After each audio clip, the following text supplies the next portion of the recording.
Hello mga ka-farmers, kita sa bukid no, kaya akong i-update ang ato ang tanong nga mga rambutan mga ka-farmers. So nakita nyo mga ka-farmers is namunga na siya no.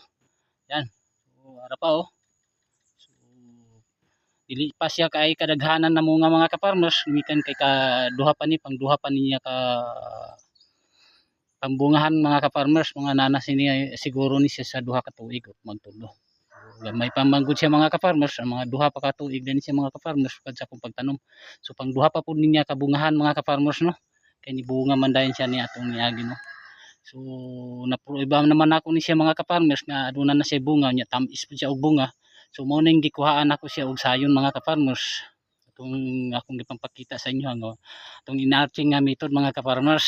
So karon pakita na ako sa inyo nga pwede na nato siyang harbiso no. Kaya atong itanom. So tara sabay ko ninyo mga ka-farmers kaya akong ipakita aron nato nang kuhaon ang atong kuan aron itanom na po nato sa lain nga lugar aron gani magdaghan siya nga klase nga rambutan mga ka-farmers no. So ingon na ni. Tara. So mao ni karon yang punuan mga ka-farmers no. So nakita nyo sa kadako ani siya ka-farmers no. Pero namunga na siya kana. Ayan no. Yan. Mao ni siya karon. So mao ni ang atong gitawag ni nurturing mga ka-farmers. So diri ko nagkuha og sayon.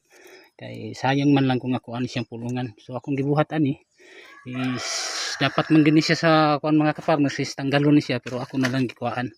Ayan, kita nyo mga ka-farmers is nasa sa paso no. So mao ni atong inginarting mga ka-farmers. So diha sa gikan. Kay na-prueba naman nato siya mga ka-farmers is nindot siya og lasa, nindot tamis siya og unod. Ayan no. Unsas pa siya kagamay mga ka-farmers.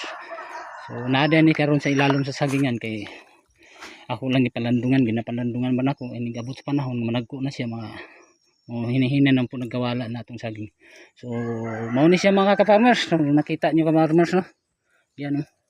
So sa dili makaba dito sa mga taong di makabalo so mag grab mga ka-farmers no kanang dili kabalo mo sumpay mao ni mga pinakadabis sa inyong inaani nga method mga ka-farmers. So makuha ganin nyo ang inyong gusto nga variety sa tanom na inyong gustong itanom.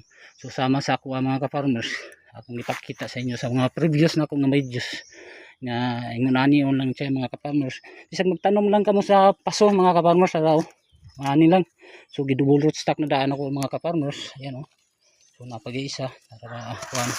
So ingani lang akong thesis ang akong mga paagay mga ka-farmers para so karon pwede na nato no makuha siya. So pila ako na save karon nga adlaw mga ka-farmers. Kung gani atong paliton is nasa sobra 100 or 70 to 100 ang cost ani sa market mga ka-farmers no. Palit ka ubuan samtang libre kung imong buhaton ikaw ra magbuhat. Tapos ang ikaduha is ang imong gusto nga makuha mga ka-farmers nga similya or katong gusto mo mga variety nga tanom is mao gid mo makuha kay ikaw man mismo nagbuhat. So sa akong mga followers ug supporters daghang kayong salamat sa inyong pagsuporta. Inaot unta inyong magustuhan ang akong mga videos.